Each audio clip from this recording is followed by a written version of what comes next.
Welcome to another episode of Everybody's Got Something. I'm your host, Seth Hoffman. Our guest today, director David Garcia, and musician, researcher Clara Byom. Let's get into it. Let's have a good time.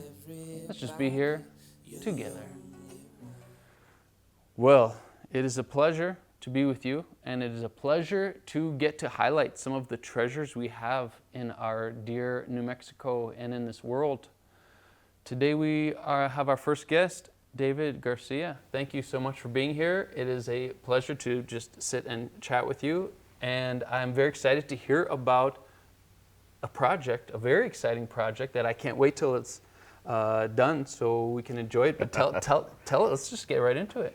Yeah, thanks for having the project. I'm here representing the project. Yes. Thanks for having us. And those of you who don't know David Garcia, he is an incredible musician and does many other projects. And but today we're going to be talking about a specific project. You're so kind, Seth. Thank you. Yes. And thank you for having the project on here. So we're making a film called No Simple Highway about a local musician named Lon Kalanka, and he's on a journey this summer, which is sort of something that he's been working up to for many years, a decade now. Yes. Longer than that, really, but a lifetime, maybe in a way. A lifetime, really, yeah. But so it's a really exciting project. So how did it get? How did it? Maybe you can best explain, but how did the idea even come out to do this? Yeah. Well, so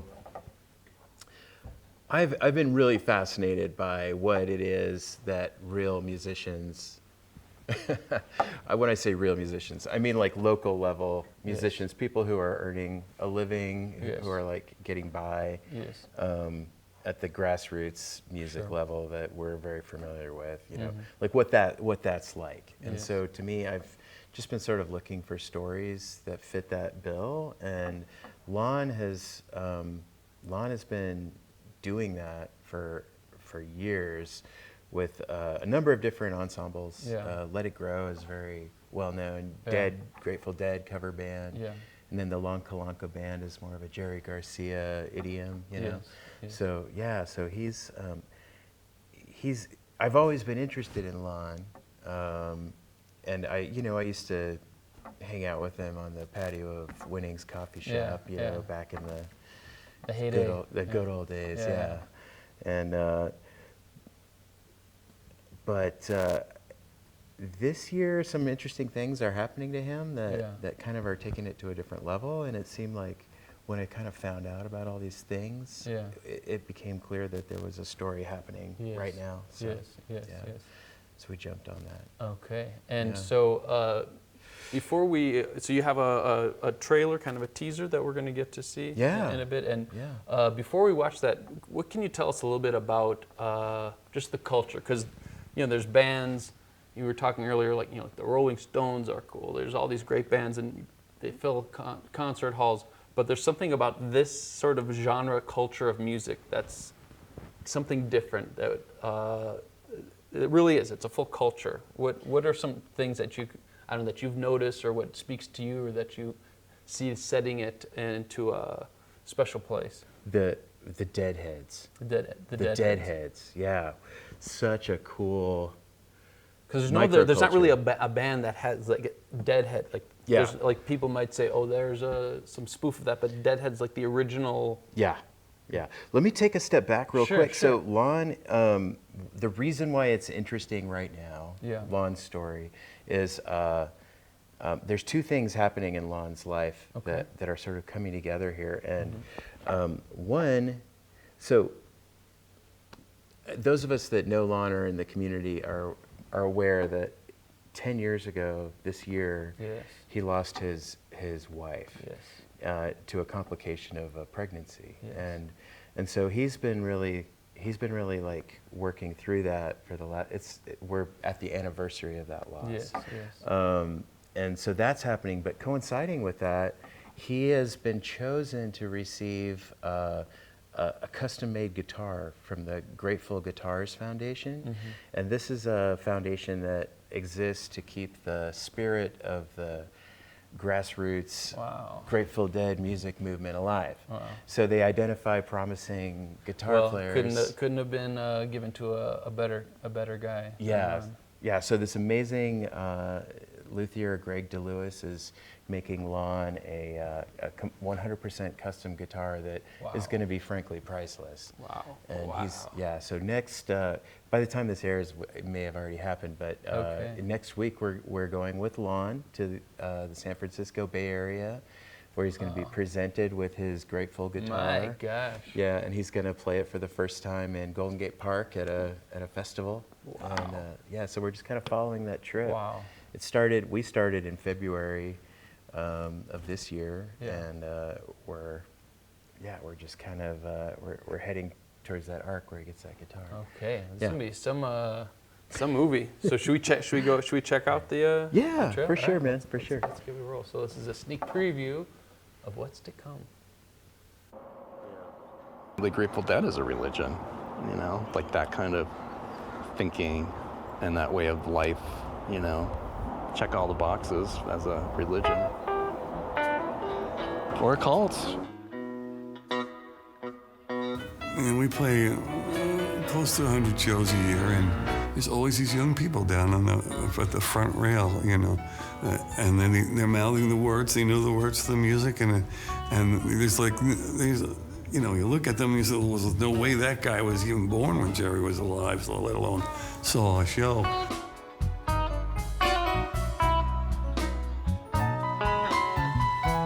It was a way for me to continue to play music, but have it a little more compartmentalized. It has a built-in audience, right? So it brings people out. It really allowed me to play music and still have time for my family. And it distracted me through a really intense part of my life.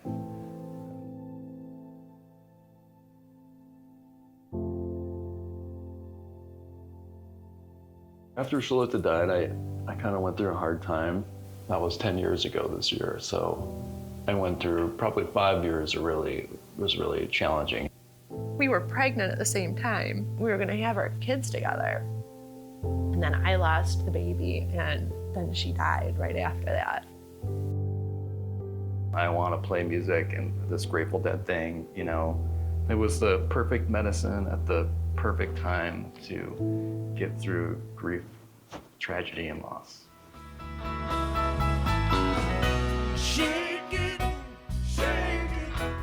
On its most basic level, it takes people out of their whatever woe and sorrow they're feeling, and even for a little time, they'll lift their hearts up and their minds, and they forget about it. And I think dancing is also a part of that. It's like almost a physical shaking off of all this weirdness in the world today. And I wouldn't want to live in a world without music. It's too bleak. I think it can literally heal people. I believe that.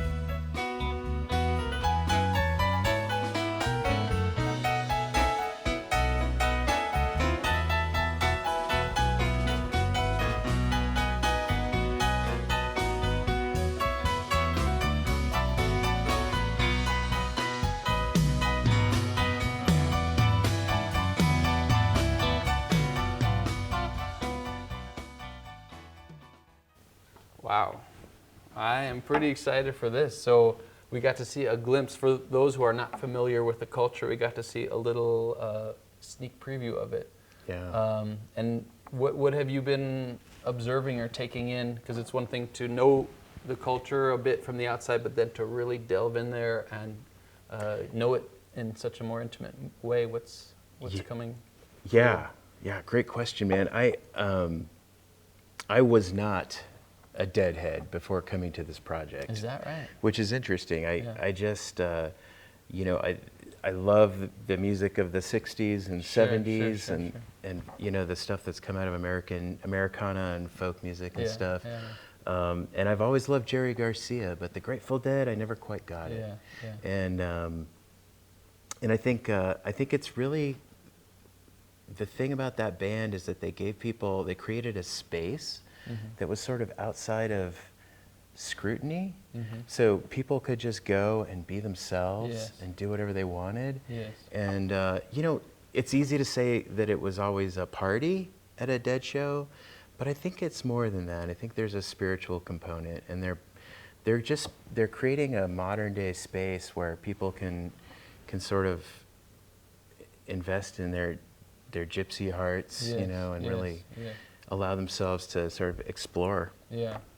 Because I was just recently at one of Lon's shows, and I've been to a number of them, and it's like you're saying, it's not just a show, it's not just a party. There's a certain feeling that you get. Like you don't have to go there with anyone. Like you go there and you're amongst friends, even if people you've never met. There's just a certain vibe, a certain just good feeling, which I think starts from the stage.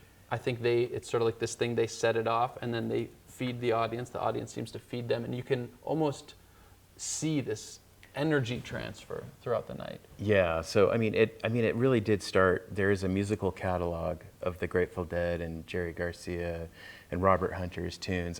To me, those are I think that's really, it's really some powerful material. And so time and time I come from kind of like a school of thought as a musician, as a musical fan.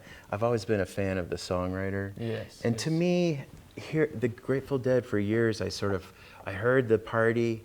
I heard that it was like pretty cool music and it was groovy and like, but man, when you start listening to the songs, they are really, really something else. And the breadth of the catalog. When you start really listening and putting on Grateful Dead albums, you realize how many tunes they've written that, you thought maybe somebody else wrote, and you didn't know that Grateful Dead, they were productive for like 3-4 decades, creating like original tunes that were still pushing the envelope. Anyway, so. And then they create these tunes, and it's sort of like the band then takes them, and I imagine they're probably never done the same twice. It's sort of like a framework then, and then it becomes its own living organism. They're famously like a jazz band, basically. So the whole idea of the Dead idiom, the thing that they created, is that these songs exist to support an improvisational adventure. Right. So it's almost like playing, the American Songbook, for like bebop artists. It's like a common vocabulary, and people who play Dead music can kind of. Anybody can get together and jam on the songs. Exactly. And that's why I think when people come to these shows, it's like they're already a part of the community before they get there. And it's really special. And I had no idea how big they were. That's the thing. So the Grateful Dead, I think it was last year, knocked Elvis off of the Billboard chart for like most albums sold. Wow. So like you think it's this micro community, and it's like this like. And I know for years they were like the biggest like selling as far as their live shows. I know, and a lot of people don't know them. Like when they're filling huge concert stadium. So where is the project at, and what still needs to happen, and what can others support in some way? And we're. Yes, we are. So we've been raising money throughout the whole project, and we have like sort of an investment structure where people who get involved with the film basically can invest in the film and buy shares. It's a production company. Okay. And do we have a link, or I'll post it later? Is there something? So we're not like, it's not crowdfunded. You can't just go on a link and but to connect with you. So step one, just connect with you. If you're interested, we're happy to to talk to you. We'll make sure. So and it's so it's called NoSimpleHighwayFilm.com is our website, and if you're interested in being a part of it, it's support at NoSimpleHighwayFilm.com. Okay. Support at NoSimpleHighwayFilm.com. I like it. And what are some of your steps that are still left in what's going to be filmed and in the production, and then what comes next? What are the coming steps as far as what's going to happen, and where are we praying and dreaming and sending our energy for this to let this film so go? It's so the framework of the film is all around this premise of like, can a guitar player in a Grateful Dead cover band who unexpectedly loses his wife and unborn child rebuild his life through the healing power of music? Yes. And that's sort of the premise of the film. So we have been following Lon Kalanka and the Lon Kalanka band all summer and spring, I guess, really. And we filmed almost every show they've done with multi-cameras and multi-track recorders. And so we've got this vast catalog of amazing shows. And this is going to culminate next week in us going to the San Francisco Bay Area, where he'll be presented with this custom guitar created for him. And so that basically is the end of principal photography. That would be sort of the arc of the thing. But then we're going to fill in all the blanks with interviews with people that have known Lon and the story, and members of the community. And have you thought of, like, I know some of these shows that you've been filming, maybe afterwards there could be a thing where some of those could be, like, I want to watch some clip of, from the hall the other night, because some of these things, like, oh my gosh, he's filming this with probably great sound quality, like, because I know people like have their catalog of Grateful Dead tapes, I mean, these are like some treasures. Like, could there maybe be some things that come afterwards? You can see I'm getting really excited about this. So, like, I think that's going to be part of it. We're gonna probably start posting the shows as we. So we're going towards the festival season starts, in January of the year. So we're hopefully going to try and get the film in festivals and seed it out, and hopefully some distributor will want to pick it up and send it out into the world. But as that happens, part of the publicity campaign will be to start releasing the shows, making them available. But then also we want to do, part of the project is Lon and Lon is going to compose live to picture original music that's gonna like. Yeah, he was actually on the show, and he played one of his original songs, which is gorgeous. Awesome! I didn't know that. That's great. Yeah, you have to go back and check that out. I gotta check that out, man. Yeah. So he's gonna do that to picture as we're a whole nother chapter. Yeah. A whole nother chapter of a movie of his life, but perhaps a film. Exactly. So then we hope to four-wall the film until it's picked up, which means we just rent venues around the country, and we'll show the film. The band will be there playing live to the picture. Incredible. And and then it'll just become like one of those great Lon Kalanka shows. Yes. And, well, we were talking earlier, and I was saying that I think one of the things we can do in our life to bring joy is have exciting things to look forward to. Before we go, I wonder if you could just share one thing that I'm very inspired by you is you had this idea. Many people have ideas, but to actually take this idea and culminate it and bring it into reality, and it's not an easy thing to do.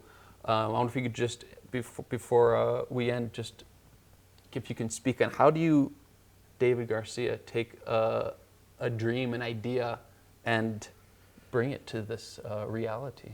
Gosh, I don't know. I think those of us that are artists at heart just understand that we have to make art, and it's just part of our DNA. We just do it, right? Like, we can't not do it. So there's that. But as far as a specific project, I found that, like, if you wait around for somebody to give you the permission to do it, it's don't wait for permission. Don't wait for permission. Yes. Yeah, like it's you have to just get out and start doing just it. Do it. Just start. In this situation, one night I was at a show at Tortuga, that Lon was doing, Let It Grow, and I just whipped out my phone and started filming, and that's when that was the beginning of the project. All right. And so, like, iPhones these days are amazing technology. You have some amazing tools. Yeah.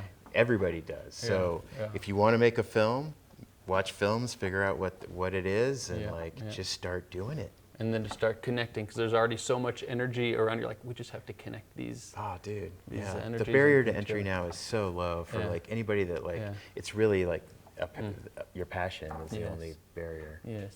All right. Well, David Garcia, it's been a pleasure. I am so excited for this project to see it, and just sending best wishes and prayers that it reaches so many ears and eyes and spirits. I think it will be awesome, but I think it will also, like his shows, I think it will be a medicinal, joyous creation. So all the best. God bless, and thank you so much for being here. Yeah, thanks for having me. All right. All right.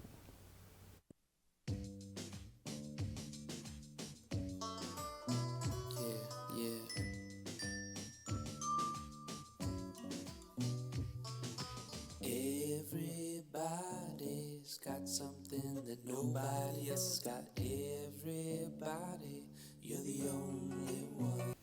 Clara Byom, thank you for being here. Thanks for having me. Clara, you've been all over. You've been doing many things. I've known you for a number of years and been an appreciator and a fan of what you do. I wonder if you could just tell us a little bit about, first just maybe about who you are and how you got started in music, and then we'll get into some of the projects and travels and all these things. Sure, yeah. I've been here in Albuquerque for about 10 years. I came here for my master's degree, but grew up initially in Wisconsin. Fellow Wisconsin, Yes, Scotty. yes, and on a classic dairy farm. If you see me on the Love street, it. I would love to talk about cheese. Just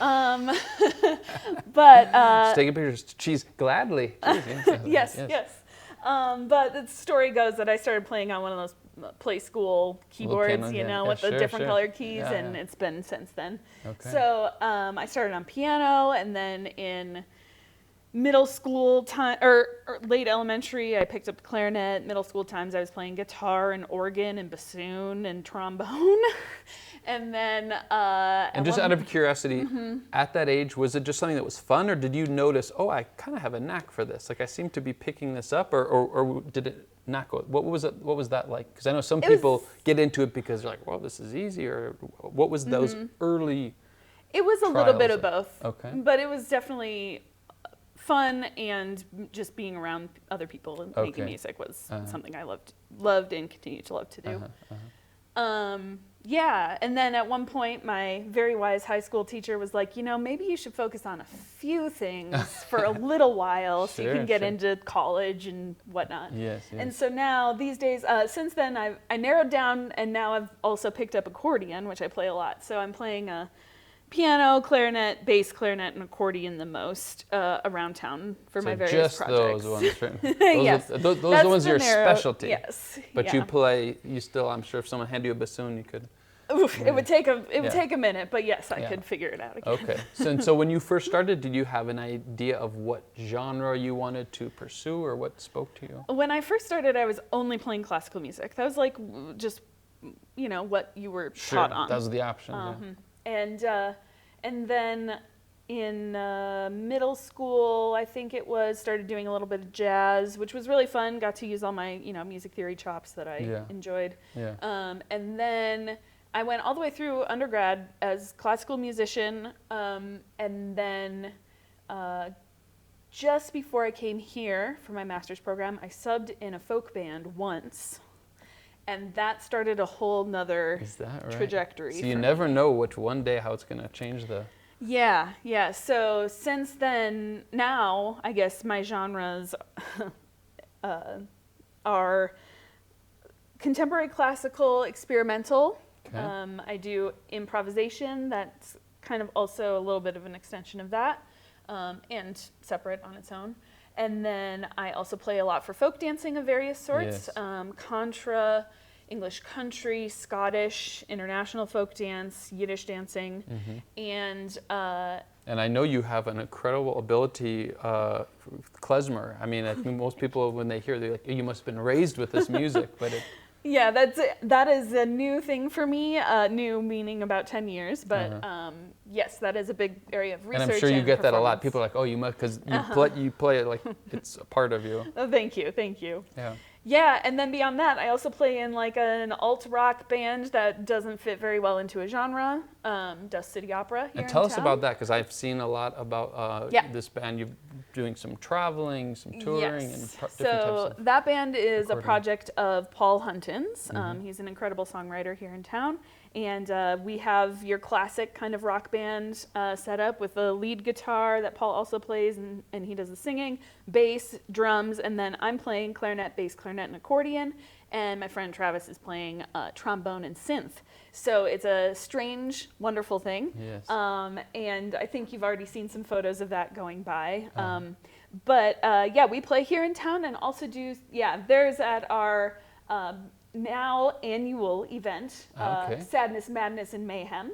Tell us about here that. in Albuquerque. It's a costume party with a bunch of friends, fortune tellers, a string quartet comes and plays some stuff with us. And where does we this get it all happen? decked out. Last year it was at Fusion. Stay tuned for this year. Okay. And what time of year does this? It'll be early in the new year. Okay. Yeah. Okay. Good way to start the year. We did a big spring tour, and this is in my hometown in Wisconsin. We went back to my high school. So let me ask you this: the people who knew you from Wisconsin in your early days of this, then to see you in this way, what was that like for you and for them? Yeah, it was really, really great. No one expected me to be playing in a rock band. Neither did I, and so I think it was really eye-opening, but also like this project is unlike any exactly that I've encountered. Yeah. And so some of the folks there, particularly ones who have been keeping an eye on my music career, spoke really highly, really proud of that project. Yes. It's really unique. And so it was really great to bring that and the people in the band home to meet everyone. Sort of like meet the folks. It's an outstanding crew of people, and so really nice to share that with the hometown. And we did workshops with the high school students, which was great as well. So it's like a little the high give school and back. you went to. Yeah. How about that? Yeah, and they stayed. Homestayed with my high school and elementary band teacher. So it was really full circle. That's incredible. Yes, yeah. Wow, I think we have another movie right. to make. Wow. Yeah. And so you've been doing a lot of traveling. I've just been following you. I've been away, but the whole time I've been seeing and hearing. Maybe you could tell us some of your other journeys, because you've been totally really, on the move. So I do a lot of touring to play gigs with that band, and then I've done some solo tours. I'm mostly on accordion. I booked my first accordion. I picked up accordion in like 2018 for real, and I booked my first solo tour in 2019 because I was like, well, I gotta practice this thing in order to really play a bunch of gigs, and it was amazing. That's a good way to practice. Yes, book the gigs, and then you'll get so the you went rep on a ready. solo. So what's the difference for you between solo tour and touring with a band? I imagine there's obviously similarities, but quite a lot of differences. Yeah, I mean, I play entirely different repertoire. Sure. A lot of the folk dance repertoire, and when I go touring on my own, I do a lot of camping, and because I really enjoy being able to get out into nature, I do a lot of tune writing when I'm out in a tent. Yes. We don't take an entire 6-person group camping, so that's one difference. Yes. And when I have to do all the driving myself, that's really intense. Does it feel? Do you get lonely, or is it nice to It's kind of nice. Yeah. I get a lot of listening done, and that's great. With so many projects, I don't often have time to listen to everything that I want to be listening to. So the drives are good. Between audiobooks and podcasts and music. Sure, so. and you get to choose the whole way. None of this to take turns. So Yes. Yeah. Okay, so you solo tour. Yes, and then beyond that, my duo buddy Miranisa, you'll see our Parson Sisters photo up there. We've also done some tours since 2018, and we've got some dance camps coming up. Yep, that one. So we go by the Parson Sisters. Okay. Miranisa Stewart-Tenko is my fiddler. And another wonderful talent. Yes, and so together we play for contra, English country, Scottish, and international folk dancing, and we've done that here and around the region. And you met? Did you meet in the contra world, or did you know? We each had other? friends in common Okay. who were like, you meet." should probably play together, Yeah. and so here we are, still playing together, and that will continue. I'm about to move to Lubbock to start a PhD program, but I'll be back in town for gigs with all of these projects. Yes. And then I guess the other one I want to make sure to highlight while we're talking music projects is the New Mexico Contemporary Ensemble. Okay. We're a small nonprofit that we do a few performances a year featuring compositions by composers who we're collaborating with, and they write those pieces directly for our premieres. And so we just had our annual symposium earlier this month in July. I unfortunately had COVID, so the team was doing all that work without me, and it was incredible. So please do feel free to check out nmcontemporaryensemble.org. And we'll have the link if it's on here, but we'll also post the link with the description. Great. And so that's a really great way for young performers in the classical and classical adjacent worlds to get together and make some incredible chamber music for a while. Okay. And I've done a lot of improvisation lately. That's the newest thing. It was kind of on a whim, but I've done some touring with, particularly in town here, Barry Chabala. Yes. And so we did a quick run to Texas and Colorado. And that's just, you sit down and you have no plan and you start making sound. That right? And we've released a bunch of albums. And so as someone who is classically trained, was that, I mean, obviously you have the tools, but you know, with classical music, it's like it should be played this way. And so how has that process of, you know, evolving? Yeah, it was pretty wild. The first actual improv gig that I did was I flew to Dallas and jumped in a van with a near stranger. I'd met him once at a show, a guy from California, Rob McGill. Okay. And we did a string of like 5 shows. And you on accordion or clarinet? Clarinet, bass, clarinet, accordion. Okay, and toys like trinkets and whatever. And he was saxophone saxophone primarily. And no set list. No set list. No, we hadn't played together except for one briefly, like an encore type thing at a house show, and so it was really wild to have no plan. Wow. But you just trust all the instincts you've been training for decades. Do you decide who's gonna, like, I'll start this one, or you start this one, or? Sometimes, but most of the time you just kind of give it a pause and somebody goes. Wow. But it's just all about listening and communicating, Yeah, and there are a bunch of incredible improvisers in the area. Yeah. So that's been a really exciting development, and I hope to keep a lot of that going. And we have a bunch of albums coming out this fall. Very exciting. Very exciting. Shows. Okay, and so we'll have like a link so we can get to. Yeah, I think my website's the best way to get to all of it, because that's got it's the so directions much for of everyone a web of things. Yes. And I want to hear about. There's a lot of one here, but I would like to hear you're going to be going to Texas to do some pretty fascinating research. I wonder if you can tell us about that. Yeah, so I take like one step back. All of this folk music world also continued to unfold as I added a musicology degree to my master's degree here. And getting into that space really allowed me to meet a lot of people and network, and fostered that new interest for me.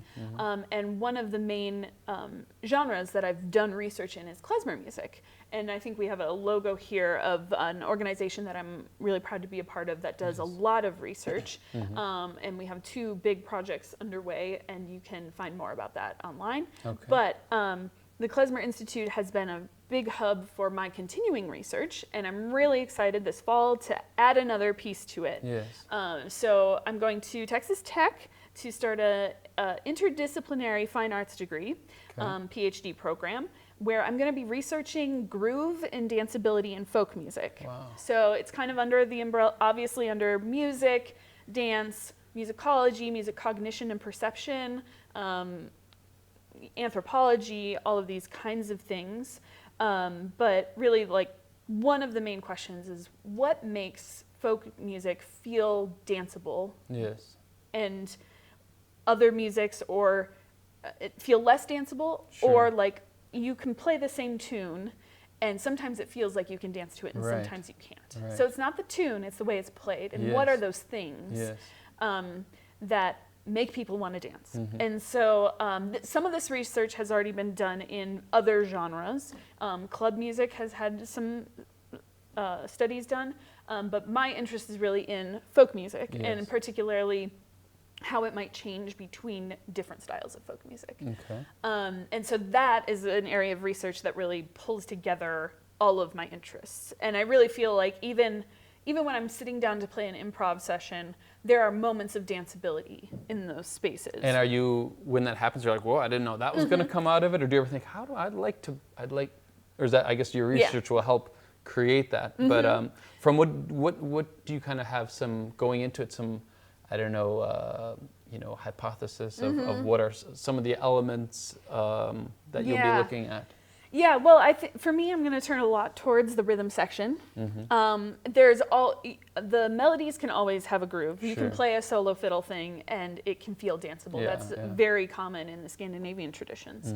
But a lot of that just comes from integrity in rhythm and Yes. placement of rhythmic groove, in my opinion, which I can come back and report sometime. Yeah, I would love to hear what you find. Yeah, but I think for me, in a lot of the genres I play, the placement of upbeats is really Okay, critical. okay. That's my perception as an Yeah. accordion player, as Yeah, a piano player. yeah. When I'm like, this feels like it needs more life, more energy, Yeah. I'm shifting just the tiniest bit, the placement of that upbeat. And I don't know, you don't have an instrument. Is there any way you could, for people who don't, I sort of know, but I don't know, like, is there a way you could to describe, explain, like, the upbeat? like what does that mean for someone's hearing music? Like, what would that sound like, the upbeat of? So like, the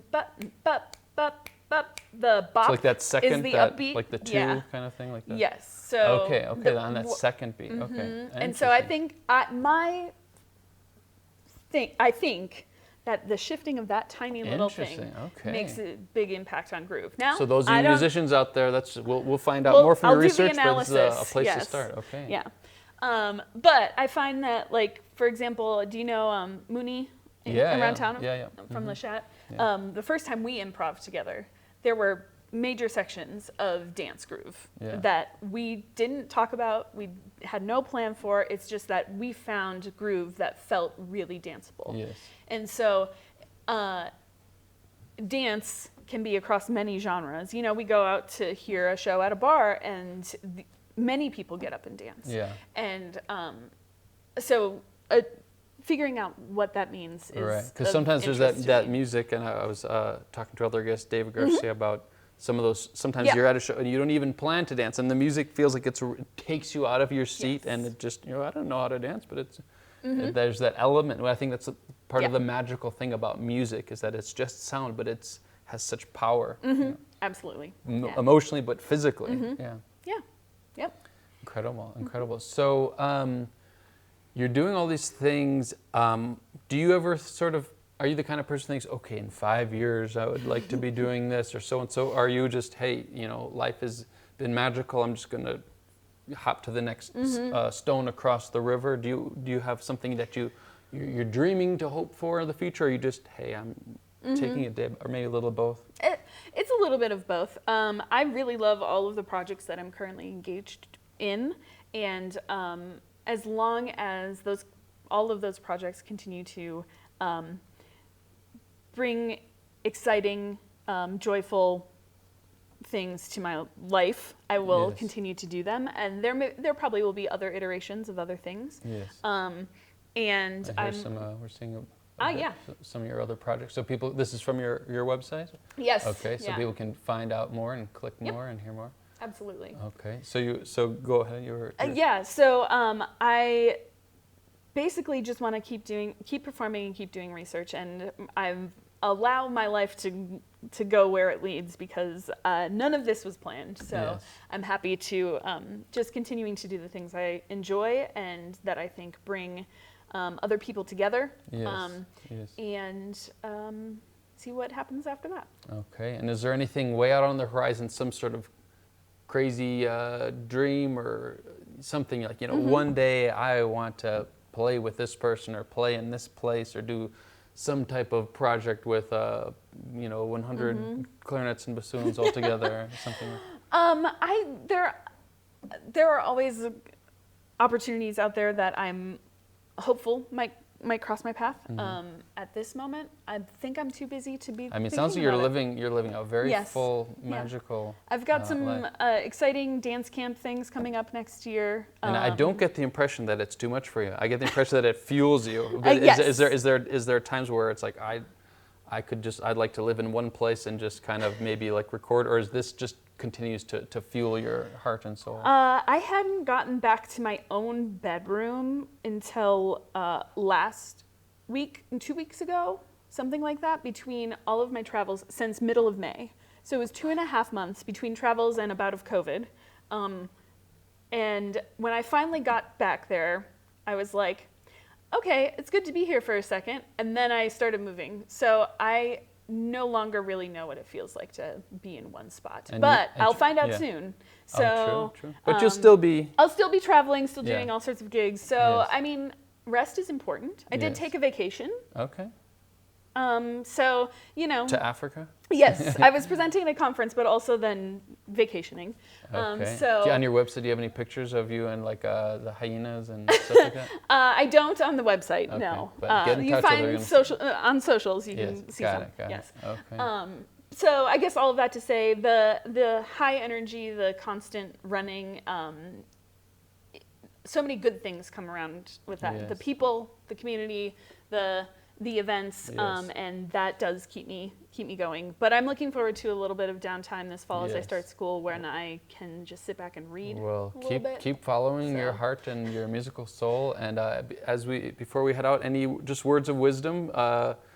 You're very inspiring, just as far as all you are doing, and not that you're busy with things that are exciting to you and that bless other people as well. Any words of wisdom for just anyone else who's looking to live a glorious creative life like this? I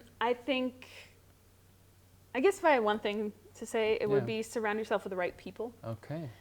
These projects that I continue to do are ones that I want to be in because of the people that I'm with. I love that. And so you'll make great art and music if you're with the right people. Yes. So. Okay, so there you go. So trust your instincts when you're in the company of people you feel inspired by. Pursue that path. Yeah. All right, well, Clara, I wish you all the best in your next adventure, and I hope to hear all about it. And thank you for being on the show, and keep doing the wonderful, and God bless you and everything you're doing. Thank you. All right. Well, thanks for being with us today. This has been a wonderful gift to chat with these incredible treasures. And all you out there, live a life that's exciting to you, have things that you look forward to, and you make a big difference in every encounter you have. So thanks for being with us, and all the best to you. See you next time.